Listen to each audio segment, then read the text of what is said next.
चलो आओ शुरू करते हैं अगला वीडियो। हर दिन वीडियो 10 बजे दिन में अपलोड किया जाता है, ठीक है ना।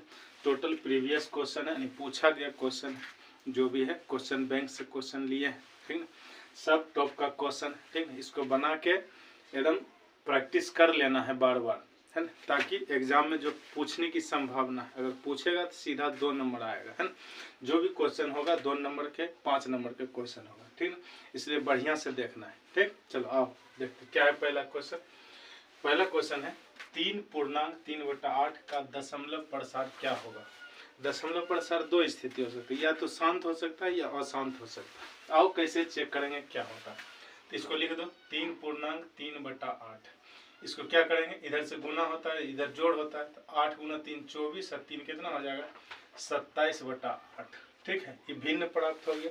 अब दशमलव प्रसार शांत है कि अशांत चेक करने के क्या है, ऊपर क्या है उससे मतलब नहीं, मतलब है नीचे से, है ना। नीचे यानी हर वाला से मतलब है।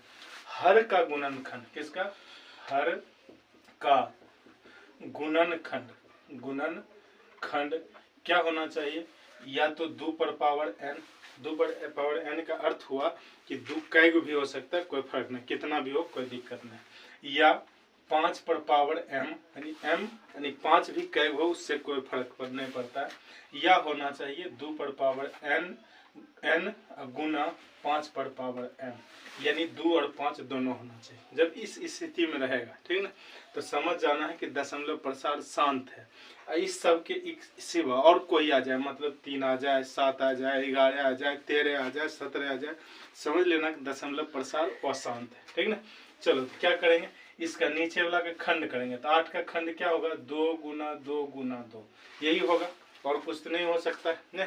यानी इसको लिख सकते हैं 27/2 पर पावर 3। तो देख लो ये वाला मिल रहा है, नहीं मिल रहा है, 2 पर पावर n, मतलब n का अर्थ होगा कि कैग भी लिख सकते हैं, 2 गो 3 गो 4 5 गो कैग। तो क्या हो जाएगा, 2 पर पावर n आ गया, तो लिखेंगे दशमलव प्रसार शांत है, ठीक है ना। अगर इसके सिवा कुछ और आता तो लिखते दशमलव प्रसार अशांत है, ठीक है, समझ गए। अगला क्वेश्चन है, कहता है अगला क्वेश्चन, एक वृत्त का क्षेत्रफल और परिधि दोनों का मान समान है। तो कहता है वृत्त की त्रिज्या ज्ञात कर। कहता है एक वृत्त है, इसका परिधि मतलब ये किनारा होता है ना, और क्षेत्रफल ही मतलब बीच वाला भाग, दोनों का मान बराबर है, ठीक ना। तब क्या ज्ञात करना है, वृत्त की त्रिज्या ज्ञात करना है। देखो कोई अंक डिजिट रहता, ठीक, तो बैठा देते हैं मान, लेकिन ऐसा कुछ नहीं, तो बराबर दोनों को करना है। क्या लिखना है, वृत्त का क्षेत्रफल, अब बराबर कर रहा है वृत्त की परिधि, यानी दोनों का मान बराबर है, ठीक ना, जो भी मान होगा बराबर होगा। तब ऐसा क्या करेंगे, दोनों का क्षेत्रफल लिख दी, परिधि लिख दी, दोनों का सूत्र लिखो। तो वृत्त का क्षेत्रफल होता है πr², ठीक है, और वृत्त की परिधि का सूत्र होता है 2πr, ठीक। यहाँ से देखो पाई इधर भी कट गया, बचा कितना, इधर 2 r है, तो इसको लिख सकते हैं r × r, इधर कितना है 2r, ठीक है, r से r कट गया, बचा कितना r बराबर 2। r क्या लिखते हैं, त्रिज्या को डिनोट करते हैं किससे, r से, यानी त्रिज्या कितना हो जाएगा 2 सेंटीमीटर हो जाएगा, चाहे मीटर है तो मीटर, इसमें तो दिया नहीं है कि सेंटीमीटर है मीटर है, तो क्या हो जाएगा सिर्फ 2 इकाई हो जाएगा, ठीक है, समझ गया। द्विघात बहुपद ज्ञात कीजिए जिनके शून्यकों का योग दिया हुआ है 4 तथा गुणनफल दिया हुआ है 3, ठीक है।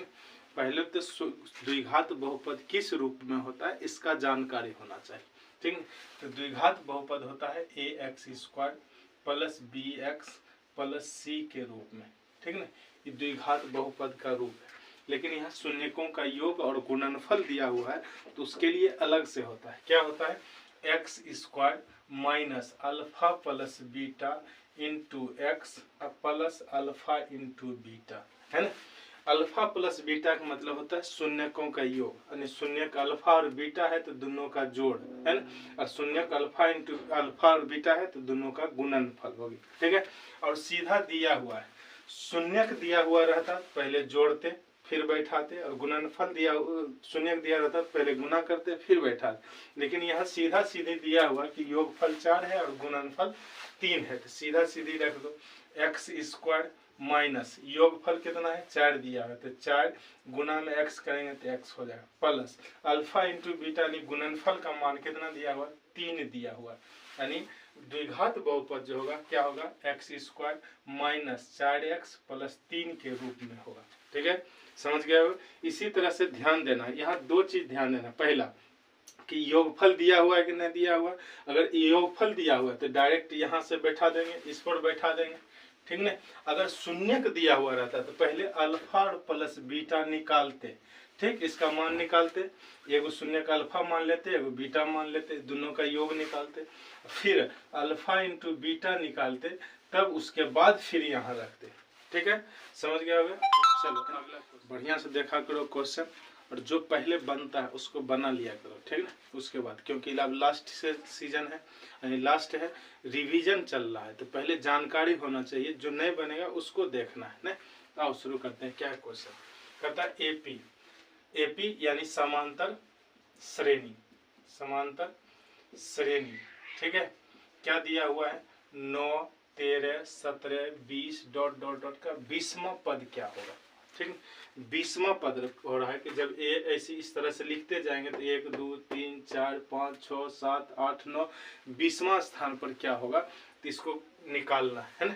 तो देखो इस तरह के हिसाब में अब गिनती तो लिख नहीं सकते, ये छोटा है मान लो 20, तो तुम कहोगे कि नहीं हम लिख देंगे, लेकिन जब बड़ा आ जाएगा 100वां पद पूछेगा, 200वां पद पूछेगा, 80वां पद पूछेगा, तो कैसे लिख पाओगे। उसके लिए एक सूत्र होता है, क्या होता है सूत्र, कि Tn बराबर a plus n minus 1 into D, ठीक है। इस सूत्र होता है, Tn होता है जमा पद पूछ रहा है, a होता है प्रथम पद, n होता है पदों की संख्या की क्या वो पद है, और डी होता है अंतर, न। तो सबसे पहले सब तो निकाल लो, a बराबर क्या हो जाएगा, जो शुरुआत में होता है वो a का मान होता है, उसको प्रथम पद बोलते, ठीक ना। डी निकालना है तो डी होता है दूसरा पद घटा पहला पद, यानी अगला में पिछला घटाना है, क्या हो जाएगा, दूसरा पद है 13 और पहला पद है 9, तो लिख दो 13 घटा 9, दोनों घटाएंगे तो कितना हो जाएगा 4, यानी डी का मान चला है। एन कह रहा है 20वां पद, यानी 20वां जो होगा वो पूछ रहा है, तो एन का मान 20 हो गया, ठीक है, सब निकल गया। ए भी पता, डी भी पता, एन भी पता, निकाल दो 20वां पद क्या होगा, तो टी 20 बराबर क्या हो जाएगा, A plus N minus 1 into D. A का मान है 9 प्लस एन का मान कितना 20 माइनस 1 और डी का मान हो गया कितना 4, सब बैठा दिए। अब कर दो हल, कितना हो जाएगा 9 प्लस ये घटाओगे तो कितना 19 गुना 4, ठीक है, 19 गुना 4 करोगे तो कितना हो जाएगा 76 हो जाएगा, कितना 76 हो जाएगा, प्लस में 9, तो 9 6 15 5, एक बकिया रहेगा तो 8, यानी 85 हो जाएगा, ठीक ना। कितना हो जाएगा 85 हो जाएगा 20वां पद, कब, जब लिखोगे 9 फिर 4 13 4 17 4 21 21 4 25 25 4 29 29 4 33, इसी तरह से जब पढ़ते जाओगे तो 20वां नंबर जो होगा वो कितना हो जाएगा 85 हो जाएगा, ठीक है, समझ गया होगे। अगर समझ गया होगे है ना, तो हम 20वां पद बोले हैं, तुम सेम एपी का है ना 30वां पद निकाल के मैसेज कर देना है ना, कमेंट कर देना, ठीक है। चलो अगला क्वेश्चन, और आज का ये लास्ट क्वेश्चन है, क्या है आज का लास्ट क्वेश्चन है, ठीक ना। क्या है, बिंदु ए बराबर -5,4 और बिंदु बी बराबर 7,-8 को मिलाने वाली रेखा के मध्य बिंदु का नियामक बताइए। कहता कोई एगो रेखा है, ठीक ना, मान लो इधर है ए, इसका देल है -5,4, इधर बी है और इसका देल है 7,-8, ठीक। कहता है बीच में कोई मध्य बिंदु होगा ना, इसका कुछ न कुछ बीच होगा। कहता है इन दोनों के बीच का जो नियामक होगा वो क्या होगा, इसके लिखने के लिए जब भी मध्य बिंदु का नियामक लिखना है तो मध्य बिंदु का नियामक होता है बिंदु का नियामक, नियामक लिखना है तब क्या लिखेंगे x1 प्लस x2 बटा 2 कोमा y1 प्लस y2 बटा 2, ठीक है। अब बैठा दो, आगुन जो होता है इसको x1 y1 लिखते हैं, x2 y2, ठीक है। बैठा दो, x1 का मान -5 प्लस x2 का मान कितना हो जाएगा 7 हो जाएगा, बटा में 2 कोमा y1 का मान 4 प्लस y2 का मान -8/2, ठीक है। मध्य बिंदु के नियामक का ये कितना हो जाएगा, घट के 2 अब बटा में 2 है ये कोमा, ये कितना हो जाएगा 4 - 8/2, ठीक है। ये कट के 1 हो जाएगा, ठीक है। यहाँ हो जाएगा -4/2, ये कट के कितना हो जाएगा 2, यहाँ हो गया 1 और इसमें आया -2, यानी यहाँ का जो नियामक होगा मध्य बिंदु का नियामक 1, -2 होगा, ठीक है। समझ गए होगे। वीडियो अच्छा लगता है शेयर करो अपने दोस्तों के साथ, ठीक है ना। और डेली 10 बजे वीडियो मिलेगा।